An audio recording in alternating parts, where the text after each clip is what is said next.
मुरली अमृत की धारा है धारा, जो देती दुखों से किनारा। मुरली अमृत की धारा है धारा, जो देती दुखों से किनारा। भूले जीवन में हो जाए शिव बाबा मुरली में समझाए। भूले जीवन में हो जाए शिव बाबा। ओम शांति। आज की तारीख है 17/7/2024 के बाबा के साकार महावाक्य है।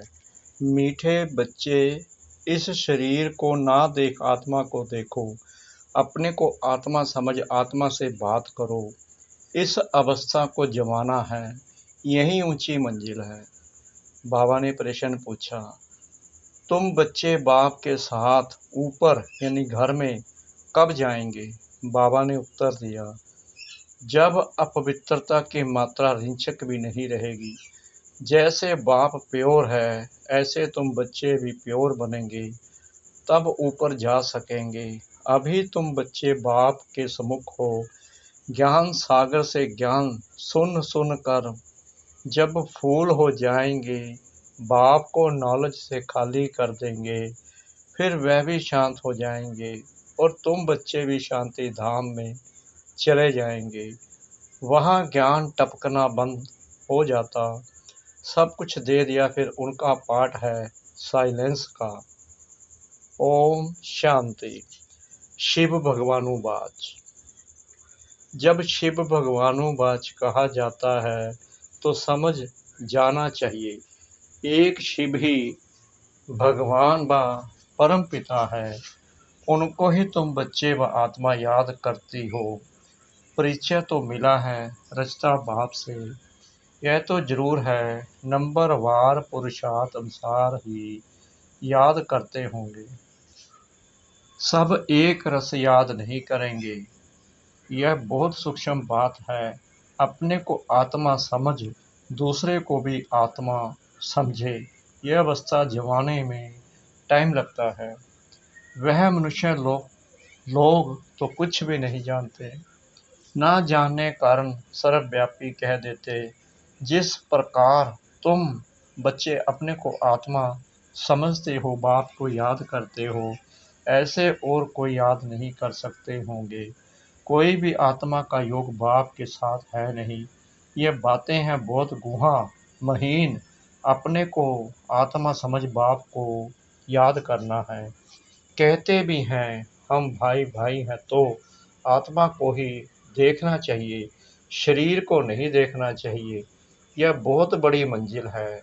बहुत हैं जो बाप को कभी याद भी नहीं करते होंगे। आत्मा पर मैल चढ़ी हुई है, मुख्य आत्मा की ही बात है। आत्मा ही अब तमो प्रधान बनी है, जो सतो प्रधान थी। यह आत्मा में ज्ञान है, ज्ञान का सागर परमात्मा ही है। तुम अपने को ज्ञान सागर नहीं कहेंगे। तुम जानते हो हमको बाबा से पूरा ही ज्ञान लेना है। वह अपने पास रखकर क्या करेंगे? अविनाशी ज्ञान रत्नों का धन तो बच्चों को देना ही है। बच्चे नंबर वार पुरुषार्थ अनुसार उठाने वाले हैं। जो जास्ती उठाते हैं वे अच्छी सर्विस कर सकते हैं। बाबा को ज्ञान सागर कहा जाता है। वह भी आत्मा, तुम भी आत्माएं। तुम आत्माएं सारा ज्ञान ले लेती हो। जैसे वह एवर प्योर है, तुम भी एवर प्योर बनेंगे। फिर जब अपवित्रता की रिंचक भी नहीं रहेगी, तब ऊपर चले जाएंगे। बाप याद के यात्रा की युक्ति सिखलाते हैं। यह तो जानते हैं सारा दिन याद नहीं रहती है। यहाँ तो बच्चों को बाप सम्मुख बैठ समझाते हैं और बच्चे तो सम्मुख नहीं सुनते, मुरली पढ़ते हैं। यहाँ तुम सम्मुख हो, अपने को आत्मा समझ बाप को याद करो और ज्ञान भी धारण करो। हमको बाप जैसा संपूर्ण ज्ञान सागर बनना है। फुल नॉलेज समझ जाएंगे तो जैसे कि बाप को नॉलेज से खाली कर देंगे, फिर वे शांत हो जाएंगे, यानी परमात्मा। ऐसे नहीं, उनके अंदर ज्ञान टपकता होगा। सब कुछ दे दिया, फिर उनका पार्ट रहा साइलेंस का। जैसे तुम साइलेंस में रहेंगे तो ज्ञान थोड़ी टपकेगा। यह भी बाप ने समझाया है। आत्मा संस्कार ले जाती है। कोई सन्यासी की आत्मा होगी तो छोटेपन में ही उनको शास्त्र कंठ हो जाएंगे, फिर उनका नाम बहुत हो जाता है। अब तुम तो आए हो नई दुनिया में जाने लिए, वहाँ तो ज्ञान के संस्कार नहीं ले आ सकते। यह संस्कार मर्ज हो जाते हैं। बाकी आत्मा को अपनी सीट लेनी है, नंबर वार पुरुषार्थ अनुसार। फिर तुम्हारे शरीरों पर नाम पड़ते हैं। शिव बाबा तो है ही निराकार। कहते हैं मैं इन ऑर्गन्स का लोन लेता हूँ। वह तो सिर्फ सुनाने ही आते हैं। वह कोई का ज्ञान सुनेंगे नहीं, क्योंकि स्वयं ज्ञान का सागर है ना। सिर्फ मुख द्वारा ही वह मुख्य काम करते हैं। आते ही हैं सबको रास्ता बताने, बाकी सुनकर क्या करेंगे। वह सदैव सुनाते ही रहते हैं कि ऐसे ऐसे करो। सारे झाड़ का राज सुनाते हैं। तुम बच्चों की बुद्धि में है कि नई दुनिया तो बहुत छोटी होगी, यह पुरानी दुनिया तो कितनी बड़ी है।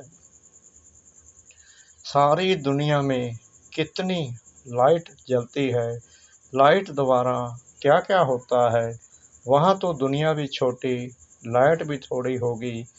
जैसे एक छोटा सा गांव होगा, अभी तो कितने बड़े बड़े गांव हैं, वहाँ इतने नहीं होंगे। थोड़े मुख्य मुख्य अच्छे रास्ते होंगे। 5 तत्व भी वहाँ सतो प्रधान बन जाते हैं।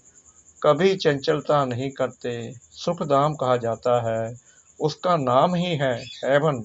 आगे चलकर तुम जितना नज़दीक आते रहेंगे उतना बुद्धि को पाते रहेंगे।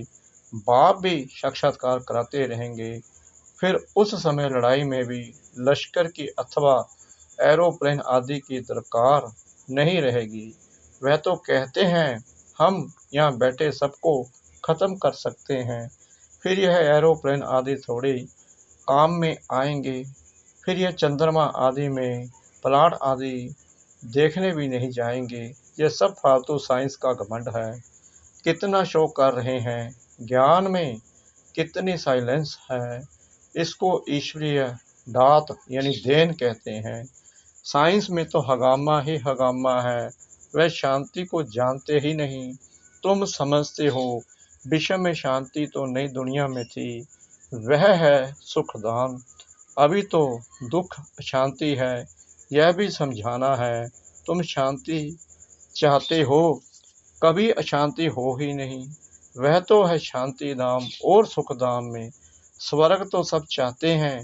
भारतवासी ही वैकुंठ स्वर्ग को याद करते हैं, और धर्म वाले वैकुंठ को याद नहीं करते।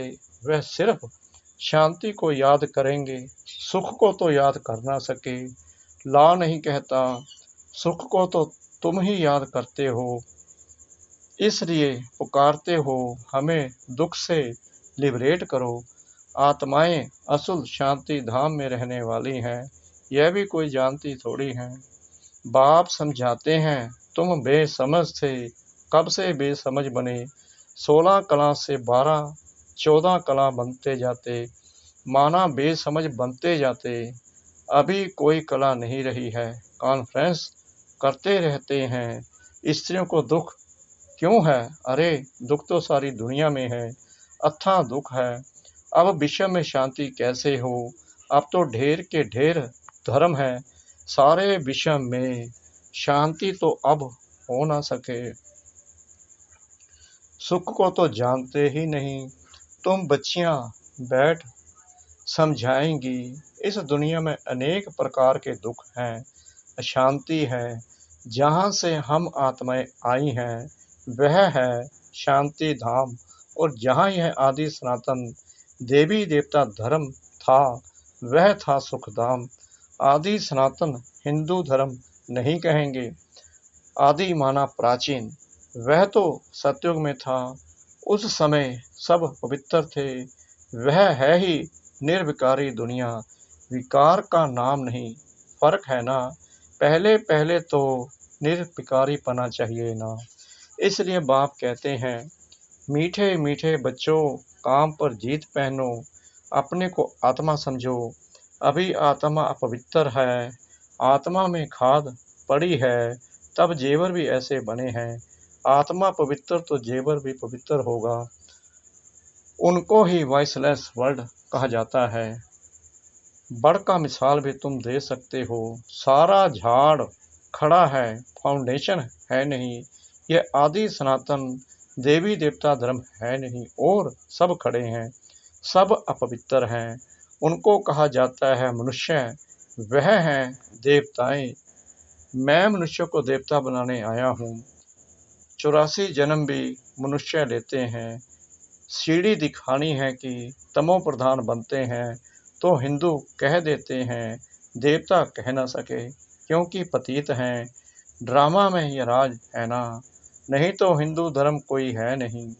आदि सनातन हम ही देवी देवता थे, भारत ही पवित्र था, अब अपवित्र है, तो अपने को हिंदू कहलाते हैं।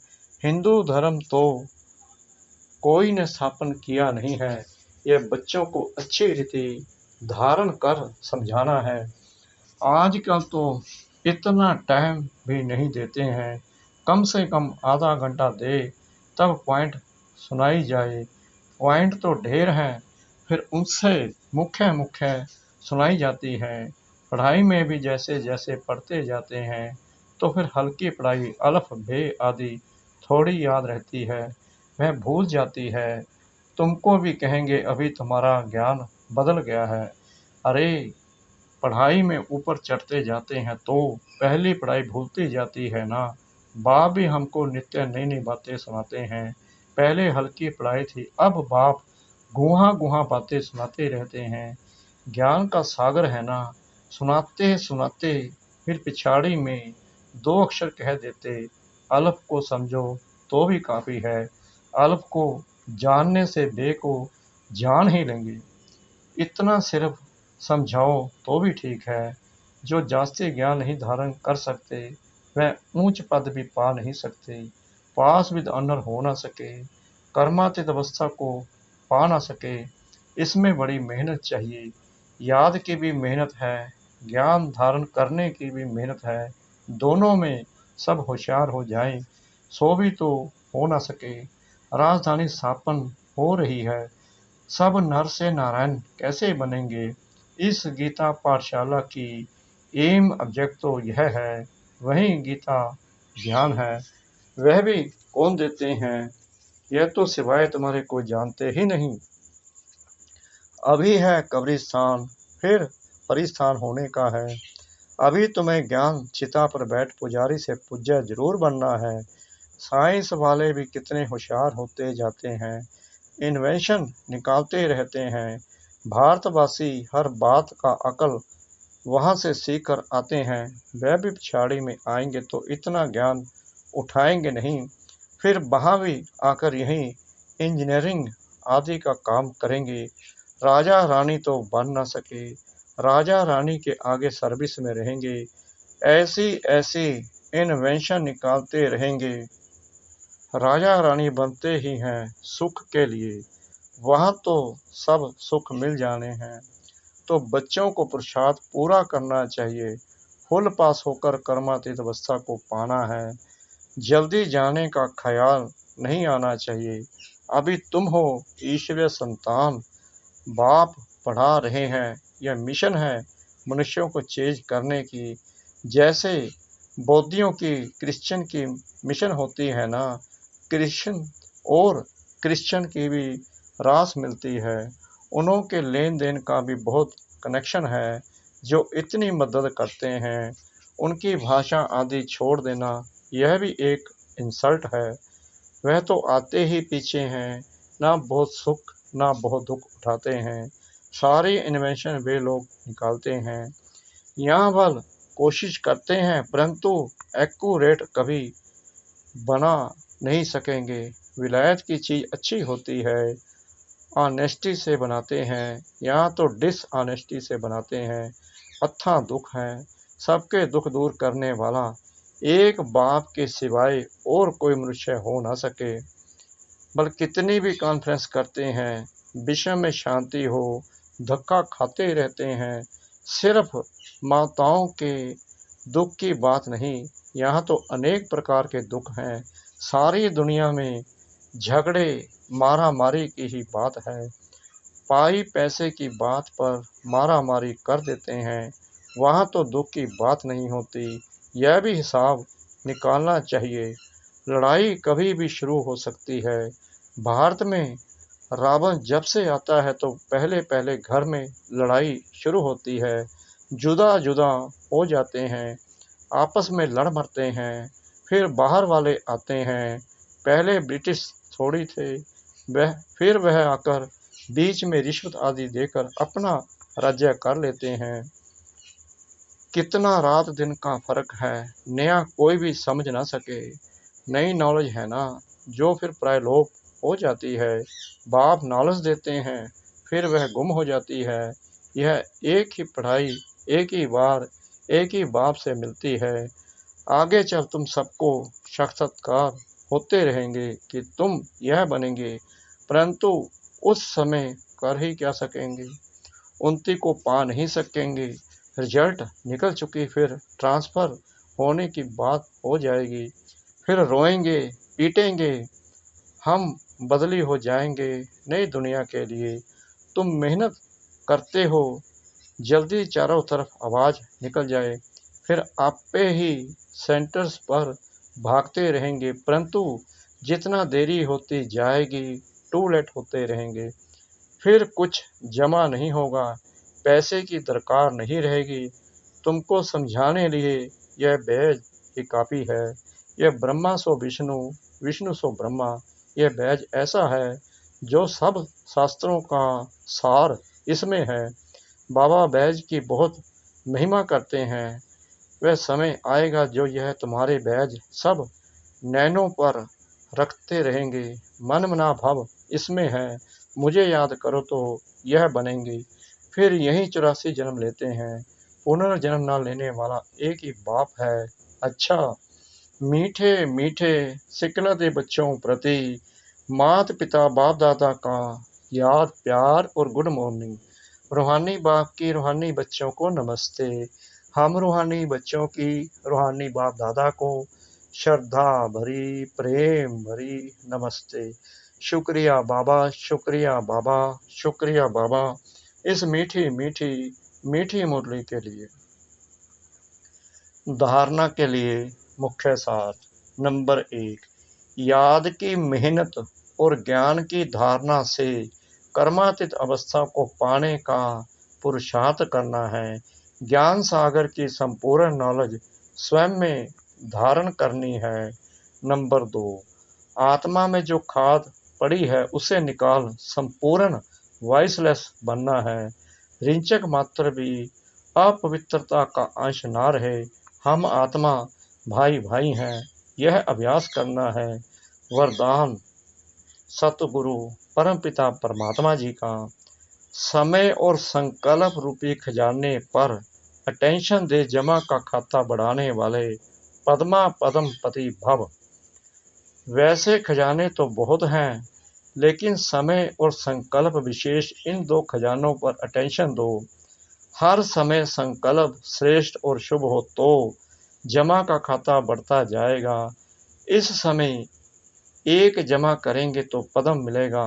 हिसाब है, एक का पदम गुना करके देने की यह बैंक है। इसलिए क्या भी हो, त्याग करना पड़े, तपस्या करनी पड़े, निर्माण बनना पड़े, कुछ भी हो जाए, इन दो बातों पर अटेंशन हो तो पद्मा पद्मपति बन जाएंगे। स्लोगन, मनोबल से सेवा करो तो उसकी प्रारब्ध कई गुना ज़्यादा मिलेगी।